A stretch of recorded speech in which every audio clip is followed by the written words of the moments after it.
Hello, Morongo Basin and listeners around the world online at Z107.7fm.com. Here is the Z107.7 local news for Friday, June 30th, 2023. A fire burned 2 homes in 29 Palms yesterday, leaving 1 person with minor injuries and 2 families displaced. At approximately 6:30 a.m., engines with the San Bernardino County Fire Department were dispatched to a report of a vehicle fire in the 72,000 block of Sunny Slope Drive in 29 Palms. When engines arrived, the fire had spread to a nearby home, and a detective from the county sheriff's department was on scene and assisting with the evacuation. The fire spread to a second house, and families living in both houses were successfully evacuated. Firefighters were hindered by an active gas leak and impacted power lines, but were able to knock down the fire in about 40 minutes.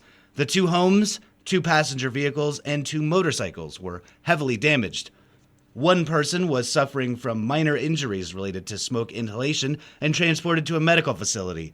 5 adults and 2 children were displaced and assisted by the Red Cross. The cause of the fire remains under investigation by County Fire and the Sheriff's Department. Tuesday is Independence Day, our nation's birthday.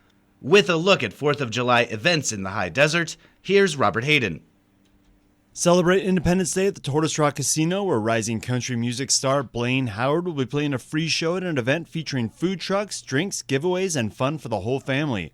Z107.7's own Gary Daniel will be there to play music. Doors open at 6 p.m. and fireworks extravaganza begins at 9 p.m. Also in 29 Palms, there'll be an Independence Day celebration at Knott Sky Park, presented by Rocky's Pizza. Expect water slides, face painting, arts and crafts, potato sack races, delicious food, and so much more. Z107.7's Cody Joseph will be there playing music. The event kicks off at 6 p.m. and there'll be a viewing area on the grass that'll be available to watch the fireworks being shot in the sky from the Tortoise Rock Casino at 9. The town of Yucca Valley will be hosting a free Independence Day celebration at Brem Sports Park. This year's event will feature music by Billy Nation, a Billy Joel tribute band, face painting, food vendors, and an array of giveaways. Attendees are welcome to bring blankets, lawn chairs, coolers, and picnics, but please refrain from bringing alcohol or pets. Gates open at 6 p.m., music begins at 6:30, and fireworks are at 9. Wherever you are in the high desert, tune in to Z107.7 at 9 o'clock to hear the soundtrack for the fireworks show. Reporting for Z107.7 News, this is Robert Hayden. After the cancellation of last week's regularly scheduled meeting, the Morongo Valley Community Services District Board of Directors will hold a special 6 p.m. meeting tonight in Covington Park's multipurpose room. Assignment reporter Gabriel Hart has the meeting's agenda for us. Tonight's MVCSD special meeting will be held in good faith of Fire Commissioner Michael Emery's attendance after 3 months of absence, resulting in the board lacking quorum in the wake of 2 other board members' resignations. For tonight's agenda, the MVCSD Board of Directors will discuss reinstating their legal counsel agreement with Brunick, McCallahany, and Kennedy in the wake of Best and Krieger's resignation last May. The board will discuss, review, and approve the Smith Mary & Co. audit engagement letter, as well as the annual resolution for fire suppression and the agreement for collection of special taxes, fees, and assessment for the fiscal year of 2023-24. Reporting for Z107.7, this is assignment reporter Gabriel Hart. Thank you, Gabriel. Late yesterday, Z107.7 obtained email correspondence from Director Michael Emery saying that, despite his specific request for a meeting to be held today, June 30th, he will not be attending tonight's meeting of the Morongo Valley CSD. He claims that due to hostility from Morongo Valley residents, he will not attend any specially scheduled meetings and made assurances that he will attend the next regularly scheduled meeting on July 19th. It has been more than 3 months since the Morongo Valley CSD has met, owing primarily to Director Emery's absences, and essential district and Morongo Valley Fire Department business continues to go unaddressed. Tonight's special meeting has not been canceled and is still scheduled to begin at 6 p.m. Cougar, puma, and mountain lion are all names given to the same big cat. And while they are considered the most widely distributed large wild mammal in the Western Hemisphere, their solitary nature and avoidance of humans makes encounters with them extremely rare. When one of these primarily nocturnal creatures does come in close contact with people, it is most often because they've been struck by a motor vehicle. Such was the case around noon last Saturday, when an adult female uncharacteristically made her way to a residence in the Yucca Mesa area, laid down, and, according to staffers from the California Department of Fish and Wildlife, succumbed to injuries consistent with a vehicle strike. Here's reporter Mike Lipsitz with more on these stealthy creatures. The mountain lion is a specially protected mammal in California. That protected status came to pass as recent decades have seen their populations suffer from habitat loss. Inbreeding is another threat. Groups of mountain lions are increasingly isolated as busy freeways restrict their movement. Motor vehicles pose a serious threat to mountain lions in Southern California.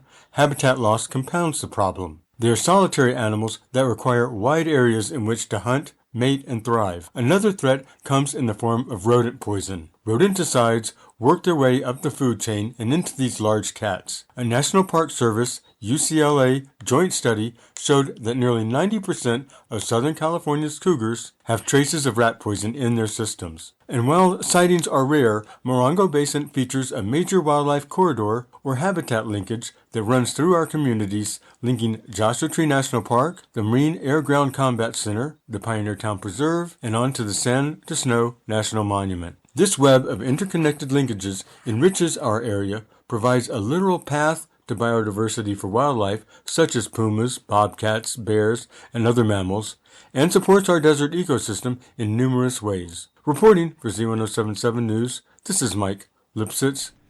If trimming your pet's nails makes you uncomfortable, or you just aren't sure how to do it properly, then your pet will appreciate this morning's world-famous nail trim-only clinic at the Animal Action League.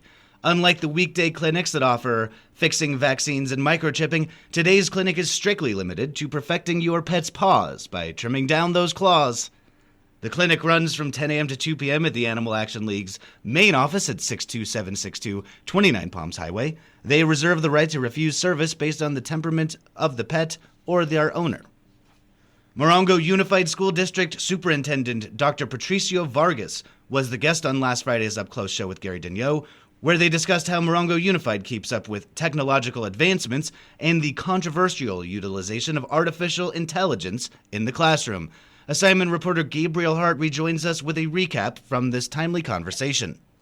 When Daigneault asked Vargas how MUSD plans instruction with the constant updates of technology and the advent of AI, Vargas said, we can stop technology from moving forward, but we do need to understand it in order to maximize the potential outcome. So AI is something that's beginning to evolve, and the students are beginning to get hold of that and understand how it works. Yeah, you can create an essay in AI and just turn it in. Well, there's another program that actually checks those essays and tells you whether they're from AI, and then you get a 0. So there's pieces, that we have to weight. What's true, what's not true, and we have to not avoid it, but work with it. So teach our students that AI can be a great tool to get ideas, to understand, to have conceptualization, but you do have to develop your own criteria, your own critical thinking, so that you can put together an essay, you can actually defend a thesis. Now, if we're saying, we're going to have academic discourse and you're going to have to defend your idea, show me the AI. AI will be on your computer, but you have to talk to yourself. Right. So that's when you have to expand your own knowledge and your understanding of what you have to say. Reporting for Z107.7, this is assignment reporter Gabriel Hart. The friendly, all-volunteer staff at the Copper Mountain Mesa Community Center once again invites you to attend their first Saturday community breakfast tomorrow morning between 8 a.m. and 11 a.m. They'll be serving up breakfast favorites and locally roasted coffee from Desert Rat Roasters. The community center is located at 65336 Winters Road in North Joshua Tree. And finally, the 29 Palms Art Gallery is hosting an art reception tomorrow to celebrate the opening of their guild members' summer exhibition. The gallery will be open all day, and reception hospitality will be served on the gallery patio from 4 p.m. to 6 p.m. The public is invited to attend and meet the artists. Admission is free. The summer show, featuring art from guild members in all 3 galleries, opens today and runs through August 20th. That's our local news. Hear local news 7 times a day, 7 days a week at 7, 8, 9, noon, 4, 5, and 6. If you hear news happening, let us know about it. Email us at tips@z1077fm.com. Reporting for the Morongo Basin News Leader, the award-winning Z107.7 Local News, I'm Jeff Harmetz.